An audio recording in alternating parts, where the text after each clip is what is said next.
everybody in? Everybody's coming in is in? Yes? Standing room only back there. Hey Scott, is Dr. Johnson out there?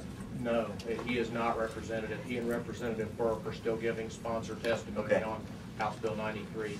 But they're on their way over as soon as they're done. As soon as they're done. Good. Okay, good. Come on in, Erica. Well, good morning. Thank you all for being here this morning. Let me acknowledge a few people who are here. State Senator Tim Grindell, who is here. Senator Mark Wagner is here. Tim, of course, is the chairman of the Senate Committee on Criminal Justice. Senator Mark Wagner is the chairman of the Senate Committee on Civil Justice. State Representative Danny Buck, of course, from Adams County is here. Terry Johnson from Scioto County wanted to be here, but he's involved in testimony at this point. Let me also introduce several other people who are here. Brian Baldridge, who is Adams County Commissioner. Brian is back there. Jeff Wellbaum and Steve Shoemaker from our office who are here and who are going to be very much involved in this initiative as well. Let me welcome our friends from Scioto County who are part of the Solus group.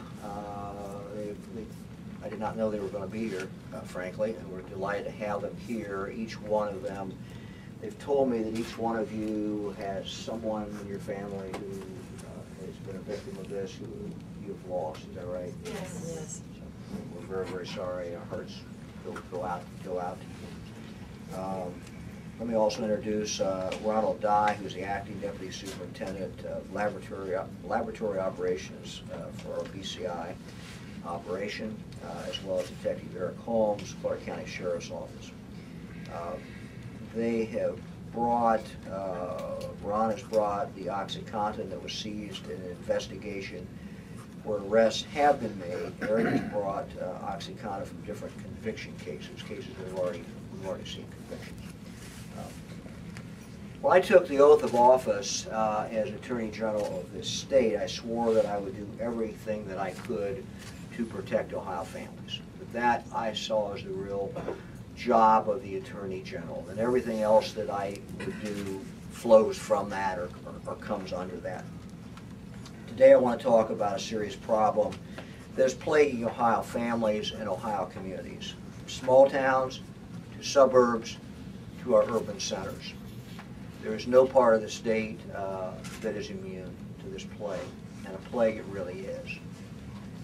That problem is prescription drug abuse, and it does no geographic boundaries. This issue came up again and again, and frankly, it was first brought to my attention by my wife, Fran, who was campaigning in southern Ohio, campaigning all along the river, and she would come back, and we would meet back after we'd both been campaigning during the day, and we'd meet back at home, and she would tell me, you have to do something about this. She'd say, I talked to the prosecutor in such and such a county, or I talked to the sheriff, or I talked to the deputy, or I talked to a citizen who came up. And she says, you won't believe how bad this is. I ran into the same thing as I was campaigning. There are stories from every part of the state of Ohio about the effects of prescription drug abuse. And let me just highlight a couple. In central Ohio, babies are being born addicted to prescription drugs. They then have to spend time in the neonatology unit so they can step down from being addicted to painkillers. This can take from a couple of weeks to 90 days, and frankly, no one knows what the long-term impact is going to be on these children. In Adams County, there are 4 children who are orphans because the mom overdosed in May of 2008. And then the following April, their dad overdosed on OxyContin. Both parents overdosed, both parents dead, left 4 children who are orphans. In Montgomery County in Huber Heights, an 11-year-old girl died of an overdose of morphine and OxyContin in 2009. 11-year-old. Scioto County, the health commissioner declared a public health emergency because of the prescription drug problem. In Jackson County, Carol Evans, a 72-year-old woman, was strangled to death by Terry Vance, an OxyContin addict. This was a murder-for-hire plot put together by Evans' husband, Dave Evans, and Heather Speakman. Speakman and Vance received $50,000 from Dave Evans and spent the money on OxyContin. Evans, Speakman, and Vance are now in prison, and Speakman's children are in foster care. In Gallia County, in August, 19 of the 38 people indicted by the grand jury were indicted for trafficking or possession of pills. 1/2 of all the people indicted in the county were indicted for that offense. Just yesterday, I saw this last night on the news, a state trooper and his wife were arrested in Lawrence County for alleged illegal possession of prescription drugs. And these are just some of the stories from across Ohio. So how do people become addicted? I'm sure there are many, many ways. But when doctors prescribe drugs to alleviate their patient's pain after injury or surgery, most of them have only their patient's best interests in mind. However, some patients abuse the trust of physicians and doctors shop to get multiple prescriptions for painkillers. In addition, there are rogue doctors, rogue pain clinics, pill mills that prescribe and dispense prescription drugs inappropriately. For example, in southern Ohio and Scioto County, there are at least 8 pill mills. This is a county with only 76,000 residents. Because of these pill mills, Scioto County pumps out approximately 35 million oxycodone, hydrocodone pills per year. That averages out to approximately 460 pills for each resident of the county.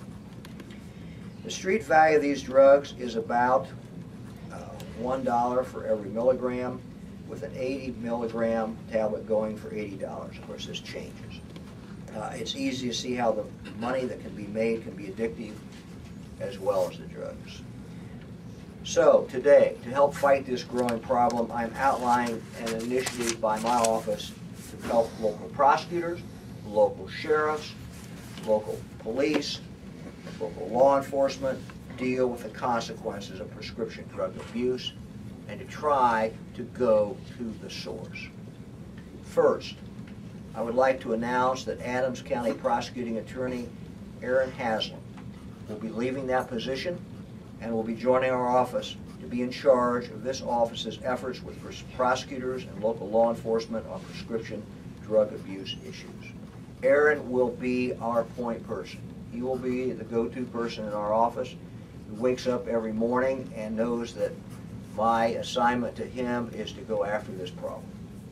As a prosecutor, Aaron has firsthand knowledge of the devastation caused by those who become addicted to these powerful drugs, and he knows the problems that prescription drug abuse brings to our rural communities, particularly. Where's Aaron? Over here, On the other right. side. Aaron's there, standing back. We'll get you up here in a minute, Aaron. Second, in addition to Aaron, the Attorney General's office is also going to hire 2 assistant attorney generals who are in fact former prosecutors who have experience to help Aaron with case preparation and also serve as prosecutors by request of the local county. I'm also announcing today that the Attorney General's office will dedicate the resources that we need to get this job done. Third, to help train our peace officers on the front lines, I am directing that funds go to the Ohio Peace Officer Training Academy to fund regional training for local law enforcement. So the police departments and sheriff's offices in every part of the state can take advantage of it in a location in their part of the state. We will take this training to them. And I have tasked OPATA with doing that and coming up with a plan of how to do it. In addition, funds will go towards online courses on prescription diversion, as well as free prescription diversion investigative training at OPATA's London and Richfield facilities. Fourth, we will use our resources to augment the investigative staff at BCI to target this problem. We will bring the full resources of BCI to target this problem in the state of Ohio. We will use BCI to help local law enforcement agents. I will not go into how we're going to do it or the methods, but we will do it, and we're dead serious about it. We will use the full resources of BCI behind these efforts. We will help local sheriffs, police departments, prosecutors to aggressively go after this plague on the people of the state of Ohio.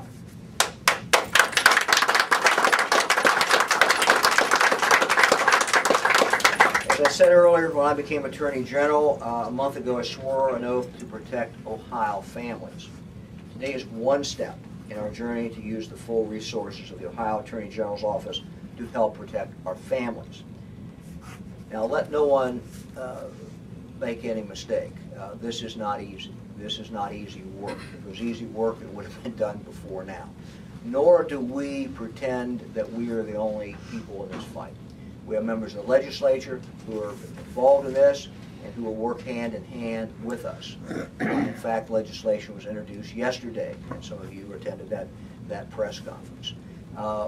We do not pretend to be doing this alone. We are going to work with local law enforcement who are already involved in this battle.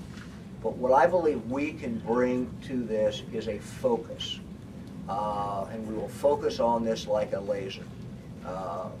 We will talk about it, and we will put the resources to get the job done. We will work in partnership with local law enforcement to truly make a difference. When you look at the criminal side of this, these are not easy cases to make. These are not easy. I must be very, very candid about it. But we're going to do what it takes to make these cases. And if there's doctors out there who are doing bad things, and there are a few, we're going to go after them. Let me also say that there are wonderful, very legitimate pain clinics in the state of Ohio who work very, very hard to alleviate pain and suffering of their patients. That is not who we're talking about. That is not who we're going after. We want to encourage them in what they do. And no one should feel threatened who is following the right protocols and who has the best interest of their patients at heart. There are thousands of Ohioans who benefit every year, tens of thousands, from doctors who are working as hard as they can to alleviate very, very horrible pain in these patients. Let me now turn and introduce Aaron Haslam, who is joining our team today.